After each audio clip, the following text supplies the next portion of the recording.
Bonjour et bienvenue à Marseille.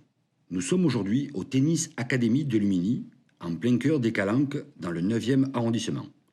Nous allons rencontrer Régis Gorino, directeur technique, qui va nous faire un bilan sur le sport marseillais. Bonjour Régis. Bonjour. Et merci de nous accueillir au TAL. Je te laisse le soin de te présenter. Oui, alors bonjour, Régis Gorino. Alors je suis arrivé dans ce site fabuleux, dans le club de tennis du Tennis Club Phocéen, en 1986 pour représenter l'équipe cadet du club. Puis j'ai gravi les échelons pour être le représentant de l'équipe première, puis l'entraîneur et enfin le directeur sportif. Au 1er janvier 2017, quand le Tennis Club Phocéen a fermé ses portes, la mairie m'a proposé de reprendre le club et je ne pouvais pas laisser passer cette opportunité de sauver le club de mon enfance et cet endroit magnifique. C'est à partir de là qu'on a créé le TAL, le Tennis Academy de Lumini, où il nous a fallu reprendre beaucoup de choses et investir beaucoup d'argent, avec plus de 200 000 € d'investissement, donc par exemple les terrains de foot 5-5 et de multisport ici, qui ont fait beaucoup de bien à tous les enfants pour tout ce qui est des formules multisports. On a construit 2 cours de paddle, le nouveau sport à la mode, qui a vraiment été une aubaine pour le club, qui a permis de relancer, d'avoir des nouveaux adhérents, d'avoir une nouvelle proposition. On a refait pas mal d'installations sur les cours en dur, repris toutes les électricités en LED qui étaient très désuètes.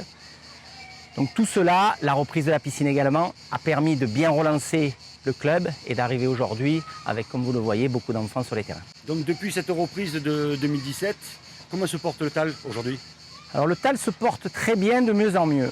Je pense que ce qui a permis cette évolution, c'est des offres complètement diversifiées où chaque famille, chaque enfant a pu trouver sa place dans un lieu privilégié, dans les Calanques, au milieu des cigales comme on peut les entendre, avec des opportunités pour chacun. On a des formules d'école de tennis pour les enfants qui débutent, des formules famille pour qu'ils puissent venir découvrir le club, jouer avec leurs enfants, des formules beaucoup plus compétition, avec en ce moment-là des formules de tournée, des tournois où on a des très bons compétiteurs qui gagnent beaucoup de tournois dans la région. Le paddle, alors le paddle c'est vraiment la révolution de ces 2-3 dernières années.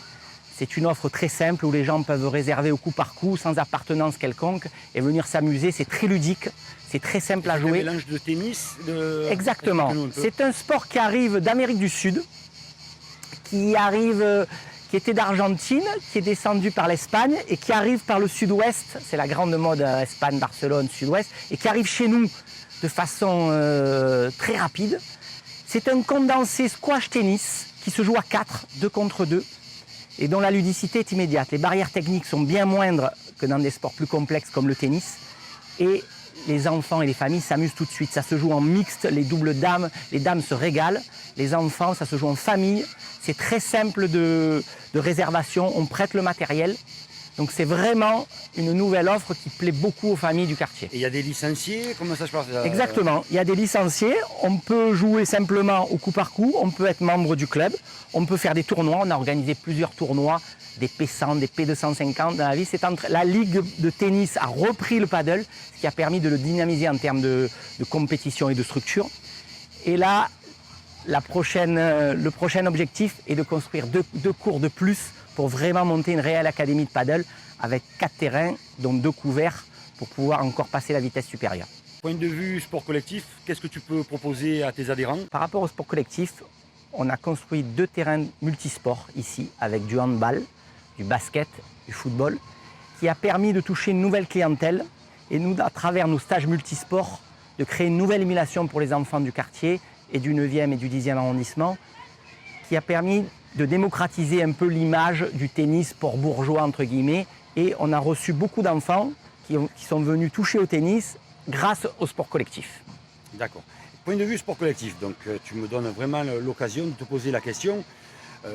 Sur le plan international, le handball, le basket et le volley amènent beaucoup de résultats, mais moi je trouve que sur l'horizon marseillais, ça a disparu. À part l'Olympique de Marseille, les clubs andéens, c'est très limité. D'après toi, ça peut venir de quoi? Est-ce que l'OM nuirait involontairement, côté médiatique, l'OM c'est quand même un sport très reconnu, d'après toi, Qu'est-ce qui fait que le handball, le volley et le basket ont carrément disparu? C'est la grosse problématique du sport marseillais. L'OM, dont tout le monde parle et que tout le monde connaît, prend beaucoup de place à Marseille. Est-ce que ça en prend trop? Est-ce qu'il y a suffisamment de budget? Effectivement, on a des problèmes autres, des problèmes de piscine, des problèmes de sport collectif autres, handball, basket, on n'a pas de résultats.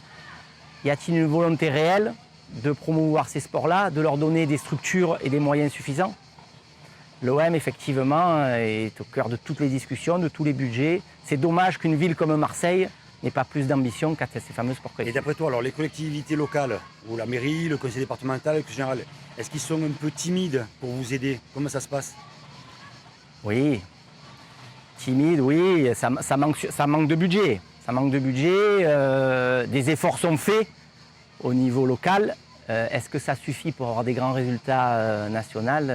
Pour l'instant, la réponse est plutôt non. Un dernier petit bilan, Régis, sur le tennis régional. Oui.